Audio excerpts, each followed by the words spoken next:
अमरावती शहरातील व्यापारी क्षेत्र असलेल्या जयस्तंभ चौक ते मालवीय चौक या परिसरात महावितरण विभागाने अक्षरशः विजेचा लपंडाव सुरू केलाय।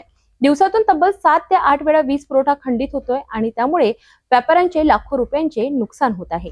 बँक, दवाखाने आणि मोठ्या व्यवसायांच्या दैनंदिन कामकाजावर याचा थेट परिणाम होत असून व्यापारी वर्गात प्रचंड संताप पसरला आहे। जयस्तंभ चौक ते मालवीय चौक हा अमरावती शहरातील प्रमुख व्यापारी पट्टा मानला जातो। या भागात बँका, दवाखाने, कार्यालय आणि मोठे व्यावसायिक प्रतिष्ठान आहेत।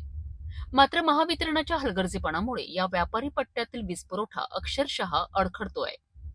अनेक व्यापाऱ्यांनी सांगितले आहे की एकाच दिवसात 7 ते 8 वेळा वीज गायब होते।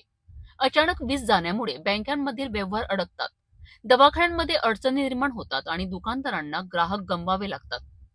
व्यापाऱ्यांचे म्हणणे आहे की लाखो रुपयांचे नुकसान फक्त महावितरणाच्या हलगर्जीपणामुळे होत आहेत।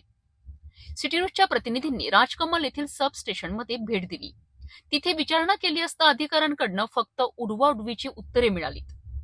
कधी सांगितलं जातंय की केबल खराब आहे, कधी डीपी खराब आहे, तर कधी लाईन बंद आहे। मात्र नेमकं कारण कोणालाच माहिती नाही।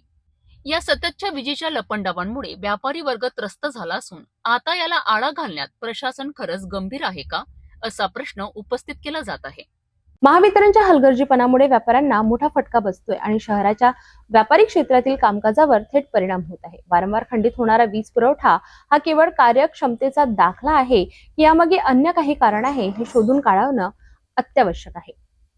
व्यापारी वर्गाचा संयम आता सुटत चालला आहे आणि विजेच्या लपंडावाला आळा घालणं गरजेचं बनलं आहे।